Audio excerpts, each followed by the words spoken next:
Good afternoon everyone. Dear students, अभी की class में डिस्कस करेंगे आपका गुलेन-बेरी सिंड्रोम के बारे में, ठीक है ना। जो आपका गुलेन-बेरी सिंड्रोम है, आपका जो नर्वस सिस्टम है उसकी प्रॉब्लम है, ठीक।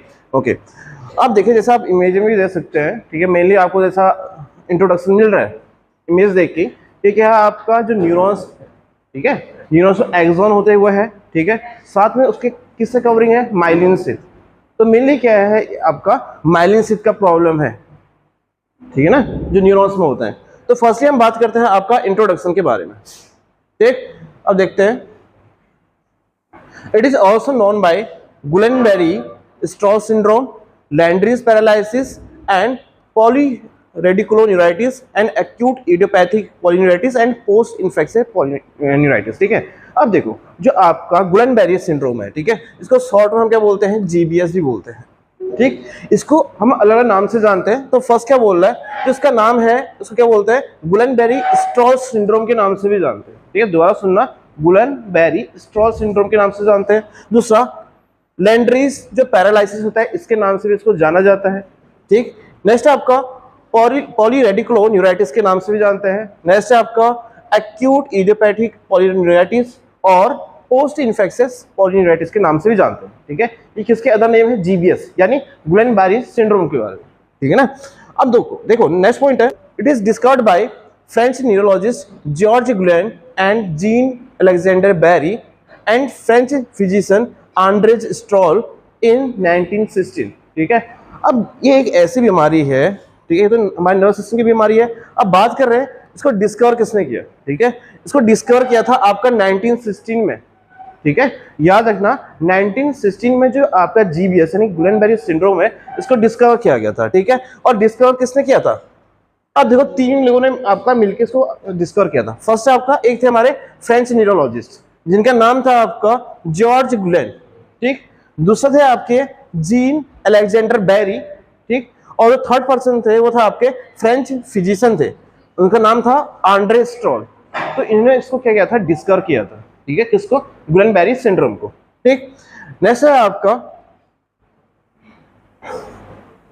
It is chronic progressive and reversible condition, ठीक है। ये क्या है, क्रोनिक है, ठीक है, जो लंबे टाइम तक रहेगा, प्रोग्रेसिव भी है और क्या होता है, रिवर्सिबल यानी ठीक हो जाएगा, okay. And it is a disorder of peripheral nervous system of myelin sheath, ठीक है।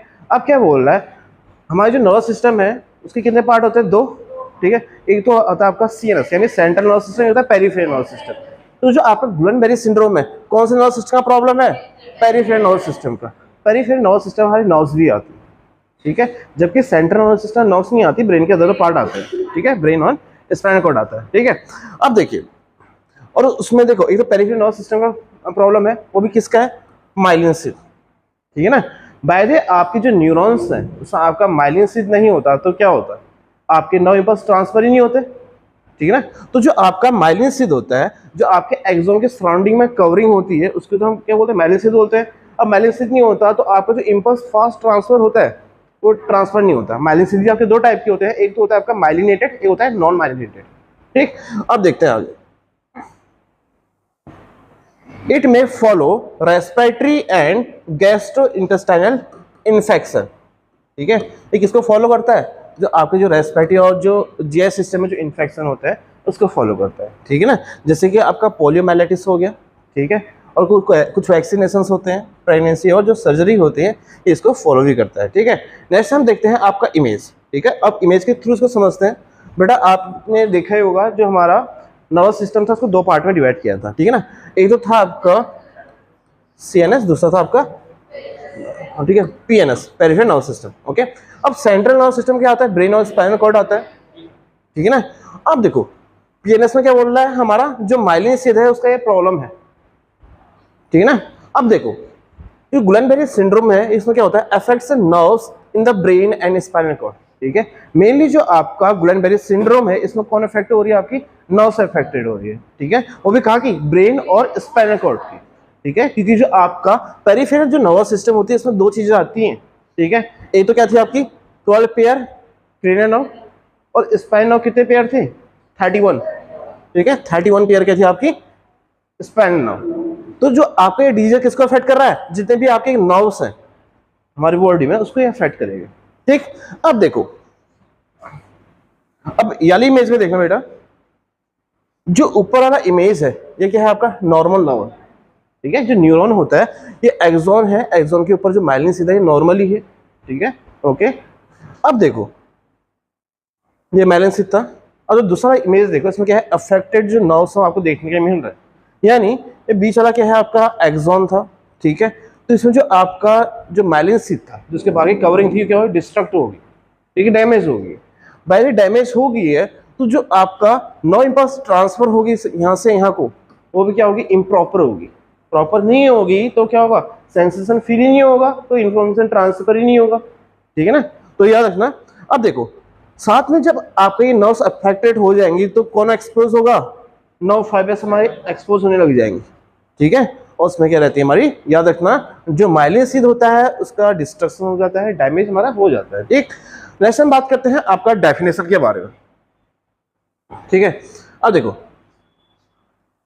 ऑटो इम्यून रिस्पॉन्स जो आपका क्या है, गुलेन-डायस सिंड्रोम है, क्या है आपका ऑटो इम्यून रिस्पॉन्स होता है, and ascending peripheral nerve myelin सीध डिस्ट्रक्शन, यानी जो आपका पेरिफेरल नर्वस सिस्टम में जो भी असेंडिंग वाला पार्ट होता है वहां पर को जो माइलिन सीध होगा नर्व्स की, उसका क्या होगा, डिस्ट्रक्शन होना स्टार्ट हो जाएगा।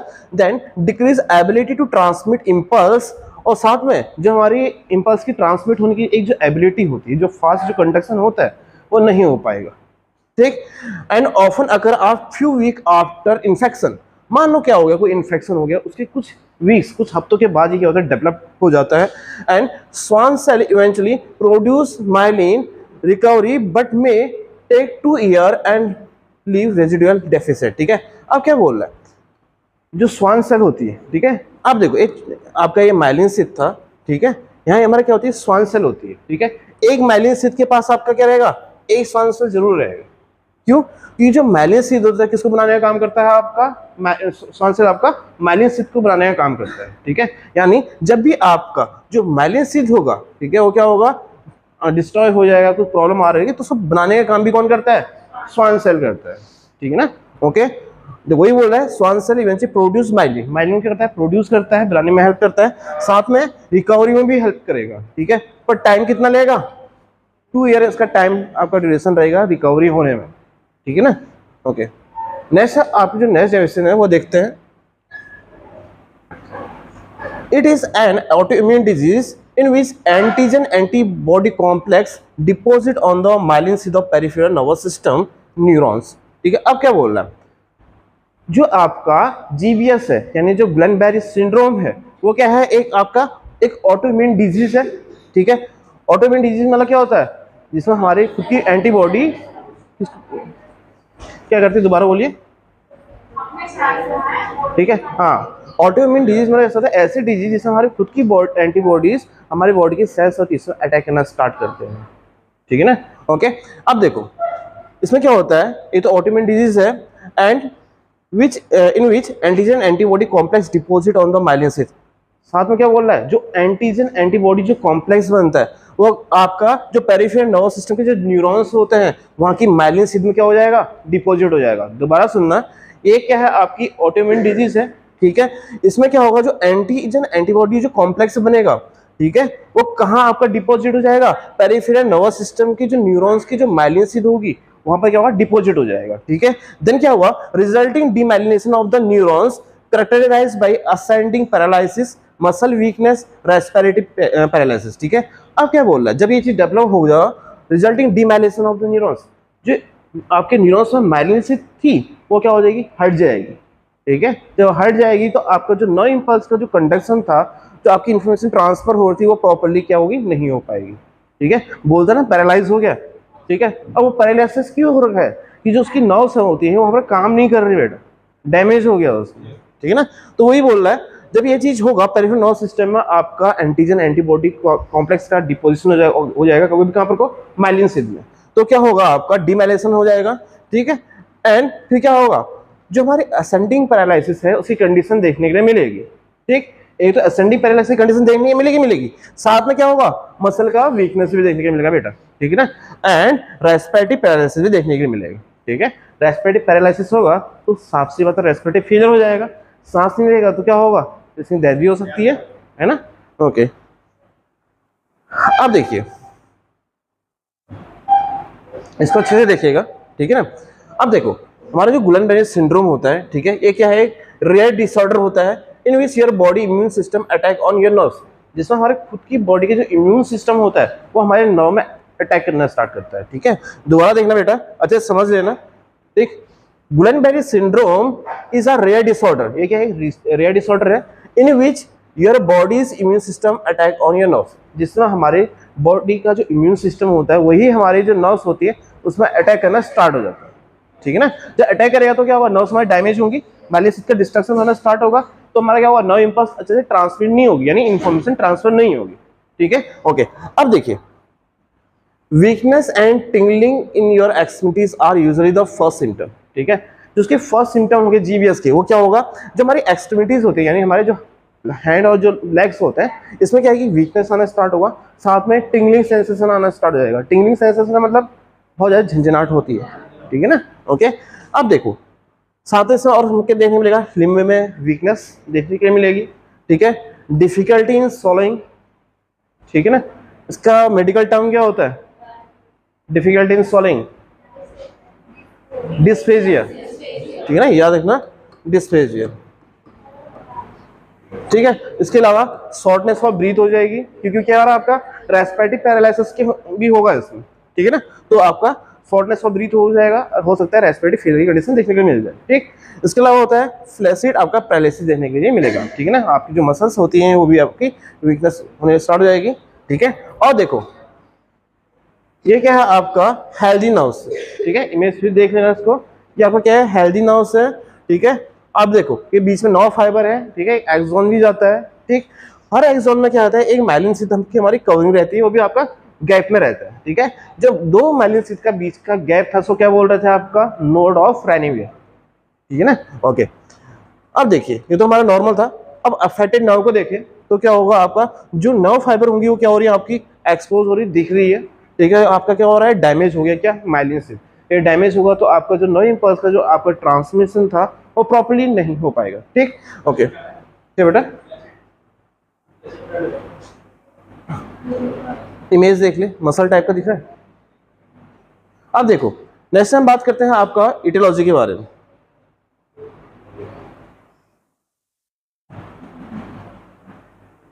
ठीक है बेटा। नेक्स्ट हम बात करते हैं आपका इटियोलॉजी के बारे में। The exact cause is unknown, ठीक है, यानी जो आपका जीबीएस है, गुलन-बेरी सिंड्रोम है, इसका जो एग्जैक्ट कॉज है वो क्या है, अननोन है, ठीक है, यानी हम बोल सकते हैं अनक्लियर है, ठीक है, और या बोल सकते हैं इडियोपैथिक है, ठीक। नेक्स्ट है, अब जो एज है ये मोस्टली कौन सी एज में डेवलप होता है, ठीक है, 16 से जो 25 ईयर की जो एज ग्रुप होता है उसमें मोस्टली डेवलप होता है, ठीक है। ये नहीं कि और में भी नहीं हो सकता है, लेकिन जो मोस्ट जो आपका प्रायोरिटी है, जो मोस्ट रिसर्च देखा जाता है वो किस में देखा जाता है, 16 से 25 एज ग्रुप के जो पीपल्स होते हैं उनमें देखा जाता है, ठीक। नेक्स्ट आपका सेल मेडिटेड इम्यूनोलॉजिकल रिएक्शंस, ठीक है, यानी जो आपका हमारा जो इम्यूनोलॉजिकल रिएक्शंस होती हैं, ठीक है, उसके द्वारा भी आपका डेवलप हो सकता है, ठीक। जैसे आपका कुछ वैक्सीनेशंस होती हैं, जैसे आपका स्वाइन फ्लू की जो वैक्सीन होती हैं, इसके द्वारा भी ये डेवलप हो सकता है। नेक्स्ट कॉज देखिए इन्फेक्शंस, और बहुत सारे ऐसे इन्फेक्शन होते हैं उसके थ्रू भी आपका डेवलप हो सकता है, ठीक है। अब देखिए इसमें by the gram negative bacteria Campylobacter jejuni and this bacteria is also responsible for diarrhoea in male, ठीक है। क्या बोला है, इन्फेक्शन के द्वारा तो होगा ही होगा, वो भी किसके द्वारा होगा, ग्राम नेगेटिव बैक्टीरिया के द्वारा होगा, ठीक है। और नाम क्या है उस बैक्टीरिया का, कैम्पाइलोबैक्टर जेजुनाई, ठीक है, इसके द्वारा डेवलप हो सकता है। और जो ये वाला बैक्टीरिया होता है साथ में जो हमारे मेल होते हैं, ठीक है, उसमें जो डायरिया का मोह क्या के लिए क्या रहेगा, रिस्पॉन्सिबल रहेगा, ठीक है। मेल में क्या रहेगा, डायरेक्टली रिस्पॉन्सिबल रहेगा कौन, कैम्पाइलोबैक्टर जेजुनाई, जो आपका ग्राम नेगेटिव बैक्टीरिया है, ठीक है। साथ में क्या कॉज कर रहा है, जीबीएस भी कॉज कर रहा है, याद रखना, ओके। नेक्स्ट हमारे कुछ वायरसेस होते हैं, ठीक है, इसके द्वारा भी आपका जो जीबीएस है, गुलन-बेरी सिंड्रोम होता है, वो आपका डेवलप हो सकता है, ठीक है ना, ओके। नेक्स्ट इसमें आता है आपका साइटोमेगालो वायरस, ठीक है, कौन सा वायरस है, साइटोमेगालो वायरस, ठीक है। अब इसके द्वारा कितना चांस होगा, 10% चांसेस होंगे कि आपका जीबीएस डेवलप हो जाए किसी पेशेंट को या पर्सन को, ठीक है ना। एंड HIV वायरस, ठीक है, इसके द्वारा भी हो सकता है। एंड कुछ जो डेंगू वायरस होता है और जो कोरोना वायरस होता है, ठीक है, इनके द्वारा भी आपका जो GBS होता है वो डेवलप हो सकता है। ठीक, नेक्स्ट है आपका प्रेगनेंसी, ठीक है, और प्रेगनेंसी की उसमें भी आपका देखने के मिल सकता है, ठीक है ना। नेक्स्ट हम बात कर रहे हैं आपका पैथोफिजियोलॉजी के बारे में, ठीक है ना। ओके, तो देखते हैं सर फर्स्ट क्या है आपका ड्यू टू इटियोलॉजिकल फैक्टर, यानी जो हम कॉजेज डिस्कस कर रहे थे उसके थ्रू क्या होगा, infection of gastrointestinal tract and respiratory tract due to Campylobacter jejuni infection, ठीक है। अब क्या होता है, जो हमारे कुछ रेस्पिरेटरी ट्रैक्ट इन्फेक्शन होता है, ठीक है, और आपका क्या होता है जो गैस्ट्रोइंटेस्टाइनल ट्रैक्ट इन्फेक्शन होता है, इसके थ्रू भी आपका डेवलप हो सकता है। और उसमें जो आपका कौन रिस्पॉन्सिबल रहेगा, बैक्टीरिया, कॉम्पाइलोबैक्टर आपका जिजेना रिस्पॉन्सिबल रहेगा, ठीक है। जब ये चीज होगा तो क्या होगा, antigen inter in body and body make antigen antibody complex, ठीक है। अब क्या होगा, जो आपका एंटीजन है, ठीक है, एंटीजन क्या हो गया आपका इन्फेक्शन, ठीक है, जो कोई फॉरेन बॉडी है, ठीक है ना, वही क्या हो गया आपका एक एंटीजन हो गया, ठीक है। जो एंटीजन हमारे क्या होगा, हमारे बॉडी में एंटर करेगा, ठीक है। एंटीजन कुछ भी हो सकता है आपके, जैसे आपका फॉरेन बॉडी हो गया या वायरसेस हो गए, बैक्टीरिया हो गए, ये तो क्या आपका एक एंटीजन है जो आपकी बॉडी को हार्म पहुंचाएगा, ठीक है ना। जब एंटीजन एंटर होता है तो क्या रिलीज होता है, हमारे एंटीबॉडीज रिलीज होती है, ठीक। अब देखिए antigen enter in body, body में हमारा एंटर हुआ तो क्या हुआ, बॉडी मेक आपका एंटीजन एंटीबॉडी कॉम्प्लेक्स, ठीक है। अब क्या बोल रहा है, तो इसमें जो बॉडी होती है हमारी वो क्या करती है, एक हमारी एंटीबॉडी बनाती है किसके अगेंस्ट, एंटीजन के, ठीक है।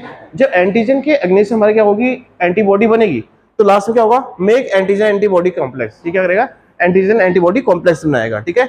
It deposit on myelin sheath of peripheral nervous system, ठीक है। और जो आपका एंटीजन एंटीबॉडी जो कॉम्प्लेक्स बन रहा है ये कहाँ डिपॉजिट हो रहा है, हमारा जो पेरिफेरल नर्वस सिस्टम का जो न्यूरॉन्स होते हैं, और न्यूरॉन्स में भी क्या जो माइलिन शीथ प्रेजेंट है, ठीक है ना, उसमें क्या होगा, ये डिपॉजिट हो जाएगा, ठीक। जब वहां डिपॉजिट होगा तो जो आपका माइलिन जो एक्सॉन था, जो हमारा न्यूरॉन्स थे, जो नर्व्स थे, उसमें जो आपका माइलिन शीथ होगा वो तो हट जाएगा, तो हट जाएगा तो क्या होगा, डीमाइलिनेशन ऑफ द न्यूरॉन हो जाएगा, ठीक। And we slow the nerve transmission, ठीक है, जिससे क्या होगा, जो आपका नर्व इंपल्स का जो ट्रांसमिशन हो रहा है वो क्या होगा, स्लो हो जाएगा, ठीक है ना। Okay, and then ascending paralysis देखने के लिए मिलेगा पेशेंट में, और वीकनेस देखने के मिलेगा, और रेस्पिरेटरी पैरालिसिस भी देखने के मिलेगा, ठीक है ना। ओके, और साथ में बाय पैरालिसिस होगा, रेस्पिरेटरी तो क्या होगा, रेस्पिरेटरी फेलियर होने के चांसेस बढ़ जाएंगे। रेस्पिरेटरी फेलियर होगा तो क्या होगा, डेथ भी हो जाएगी, सांस नहीं ले पाएगा, है ना। अब नेक्स्ट हम बात करते हैं क्लिनिकल मैनिफेस्टेशन, यानी जो साइन सिम्टम्स होते हैं आपके GBS उसके बारे में, ठीक है।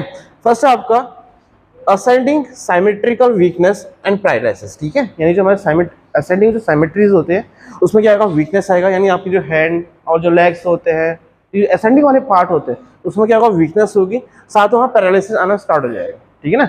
ओके, नेक्स्ट चीज देखिएगा, ठीक है, पैरेस्थीसिया एक मेडिकल टर्म है बेटा, याद रखना, ठीक है। जब भी क्या होता है आपका जो नंबनेस हो जाती है, ठीक है, नंबनेस मतलब जो आपके हाथ पैर के होते हैं, लैक ऑफ ब्लड सप्लाई के होते हैं, सुन्न हो जाते हैं, यानी आपका कोई रिस्पॉन्स नहीं दे रहा है, ठीक है ना, तो वो क्या है आपका नंबनेस है, ठीक है। नंबनेस को क्या बोलते हैं मेडिकल टर्म में, पैरेस्थीसिया बोलते हैं, ठीक है ना। इसके बाद क्या है आपका, पैरेस्थीसिया है तो पेन भी उसका होगा पेशेंट में, ठीक है।